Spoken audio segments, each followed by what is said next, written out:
Bonjour et bienvenue dans cette capsule où nous allons faire aujourd'hui quelques petits rappels de mathématiques. Le premier de ces rappels concerne les triangles. Sur ce schéma, on a représenté en couleur les trois angles d'un triangle quelconque. Si on juxtapose ces trois angles, on peut s'apercevoir que l'ensemble forme un angle plat. On se rappellera simplement que dans un triangle, la somme des trois angles vaut toujours 180 degrés. Le rappel suivant concerne simplement les triangles rectangles qui ont un angle droit. Dans les triangles rectangles, on appelle le plus grand côté ici l'hypoténuse. Si on choisit un angle, comme ici l'angle alpha, le côté ici BC qui se trouve à l'opposé de cet angle est appelé côté opposé. Et le côté ici qui touche l'angle alpha et qui n'est pas l'hypoténuse est appelé le côté adjacent. On a la même chose ici pour l'angle bêta, le côté à l'opposé de l'angle et le côté de longueur CA et le côté BC ici qui est collé à cet angle bêta et qui n'est pas l'hypoténuse, est appelé côté adjacent. Pour ce type de triangle, on peut appliquer la règle qu'on mémorisera de la manière suivante par K-SO-TOA, qui signifie quoi? Que le sinus de l'angle, prenons par exemple le sinus de l'angle alpha, est égal à la longueur du côté opposé sur la longueur de son hypoténuse. Le cosinus de l'angle, quant à lui, est égal à la longueur du côté adjacent de l'angle divisé par l'hypoténuse. Et enfin, la tangente de l'angle est donnée par la longueur du côté opposé sur la longueur du côté adjacent. K-SO-TOA.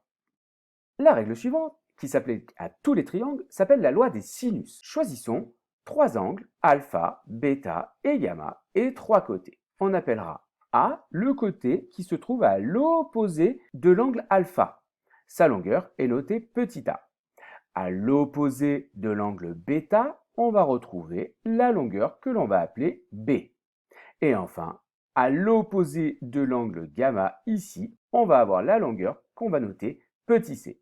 Que nous dit la loi des sinus? Eh bien, elle nous dit qu'il y a une égalité entre les rapports de la longueur A sur sin alpha, de B sur sinus B et de C sur sinus gamma. Faisons maintenant quelques rappels de vocabulaire sur le cercle. On appelle rayon du cercle tout segment qui va partir du centre du cercle vers un des points quelconque de ce cercle. On appelle diamètre tout segment qui coupe le cercle en passant par le centre. Le diamètre est le double du rayon. On appelle arc de cercle portion du cercle, ici, et la corde serait un segment qui joindrait les deux points de cette portion de cercle. On se rappellera également que le périmètre du cercle, c'est-à-dire sa longueur ici, son contour, est donné par la relation P égale 2pi fois R. Quant à la surface du cercle, ou son aire, elle sera donnée par la relation S égale pi R au carré. On constate ici que le rayon est pris au carré, donc la surface sera bien en mètres carrés. Dans le cas du cercle, si on cherche à déterminer la longueur d'un arc de cercle et qu'on connaît l'angle qui correspond ici à cet arc de cercle, on pourra utiliser la relation suivante.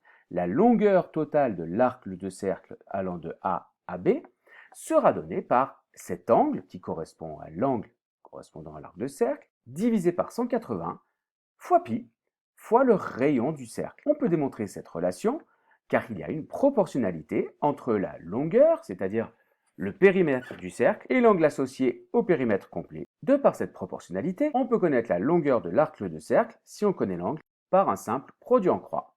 Voilà, j'espère que cette petite capsule vous aura rafraîchi la mémoire sur ces quelques points de mathématiques. N'oubliez pas de compléter le questionnaire en ligne, et moi je vous dis à plus en classe.